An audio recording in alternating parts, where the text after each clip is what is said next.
जय श्री राधे कृष्ण दोस्तों, हिंदू पंचांग के अनुसार हर वर्ष कार्तिक मास के कृष्ण पक्ष की अष्टमी तिथि को अहोई अष्टमी का व्रत रखा जाता है। इस दिन माता पार्वती के अहोई रूप की पूजा करने से संतान को लंबी आयु, अच्छा स्वास्थ्य और अहोई माता की कृपा मिलती है। साथ ही संतान के जीवन में कभी दुख का आगमन नहीं होता।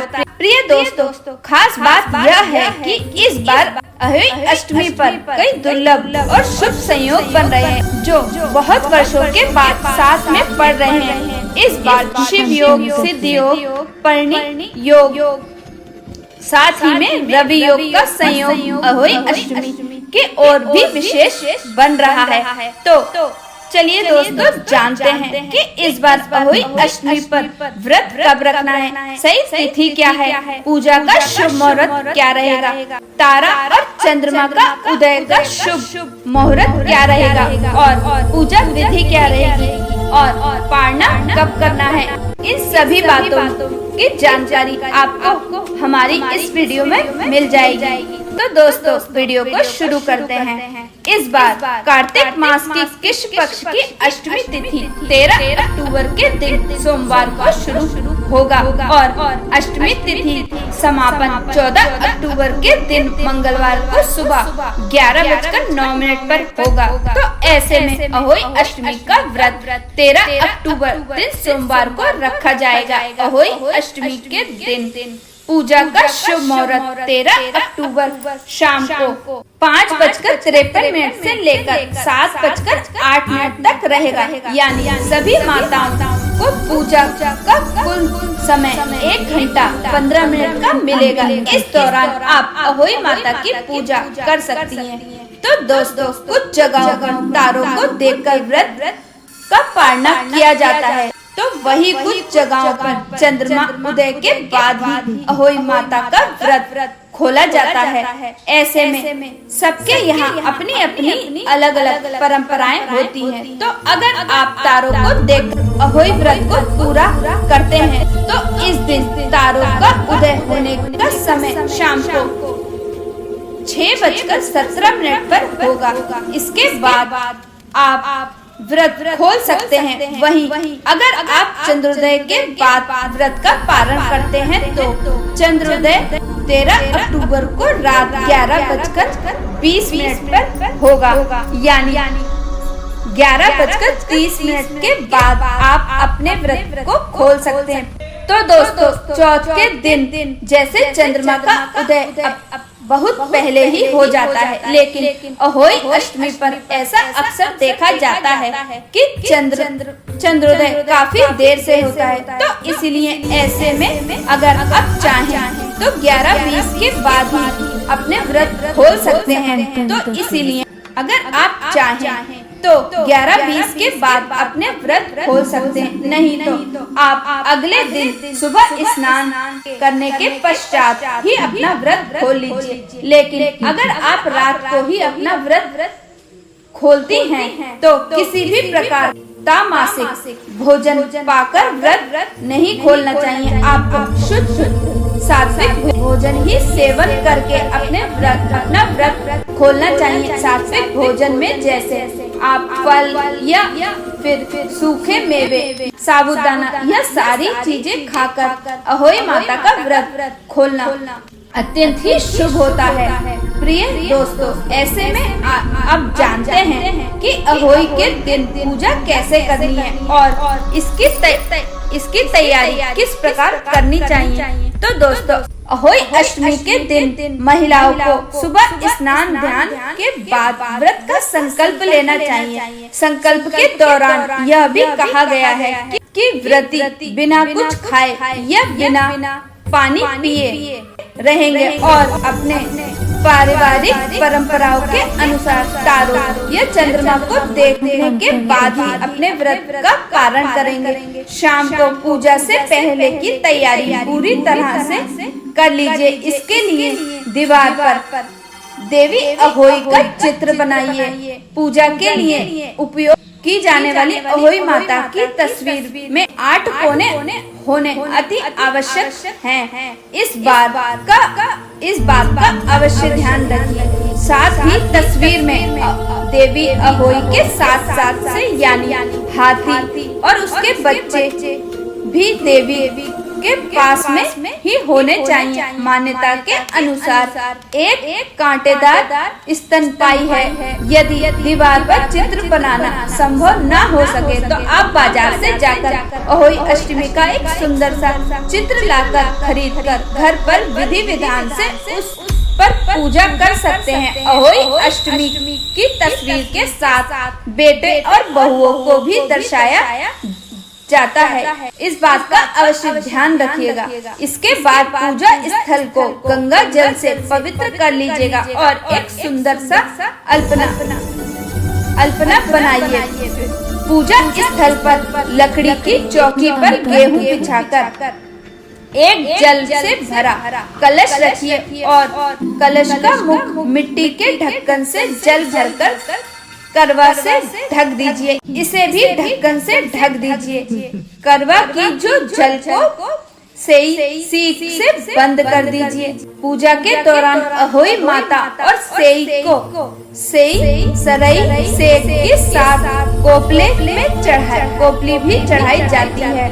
यदि सरई न मिले तो कपास की कलियों का उपयोग किया जा सकता है। इसके अलावा शाम को पूजा से पहले चढ़ाने के लिए 8 पूरी 8 पुआ और हलवा तैयार कर लें। यह खाद्य सामग्री के बाद में दक्षिणा के साथ परिवार के किसी बुजुर्ग महिला या ब्राह्मण को दान देना अत्यंत ही लाभदायक होता है। तो इसके बाद पूजा शुरू करने के लिए सबसे पहले एक चौकी पर पीला कपड़ा बिछाकर अहोई माता की तस्वीर को विराजमान कराइए। इसके पश्चात धूप दीप और अर्पित करके उन्हें फूल फल चढ़ाइए। अक्षत रोली और दूध भी अहोई माता को अर्पित करिए। अहोई अष्टमी व्रत में रात्रि में चंद्रोदय होने के बाद दीवार पर बनी अहोई माता के चित्र के सामने किसी एक लोटे में जल भरकर रख दीजिए। चांदी द्वारा निर्मित चांदी की स्याहू की मूर्ति और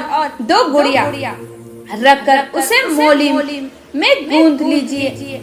तत्पश्चात रोली अक्षत से उनकी पूजा करिए। पूजा करने के बाद दूध भात हलवा आदि का उन्हें नैवेद्य अर्पित करें। उसके बाद पहले से रखे जल पूर्ण मात्र से चंद्रमा को अर्घदान दीजिए। इसके अनंतर हाथ में गेहूं के 7 दाने रखकर अहोई माता की कथा सुनिए।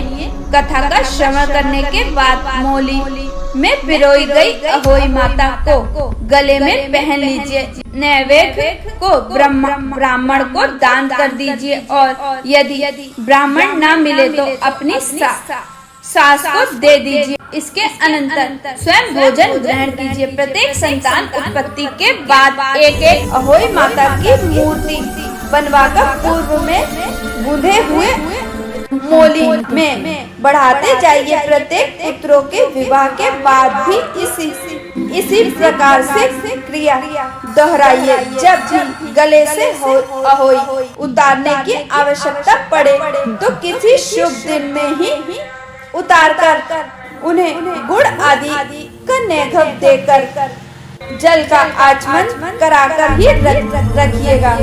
ऐसा करने से संतान में वृद्धि होती है और अहोई माता का पूजन के बाद ब्राह्मणों को कुष्मांड दान करने से विशेष फल की प्राप्ति होती है। तो इन बातों को ध्यान में रखते हुए अहोई का व्रत सफलता पूर्वक पूर्ण कीजिएगा।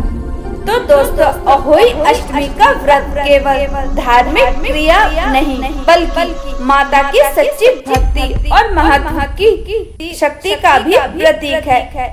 इस दिन माताओं को चाहिए कि वे पूरे दिन उपवास निर्जला रखें। अहोई माता की श्रद्धा भाव से शुभ मुहूर्त में पूजा करें और कथा सुने और शांत मन से अपने बच्चों के कल्याण की कामना करें।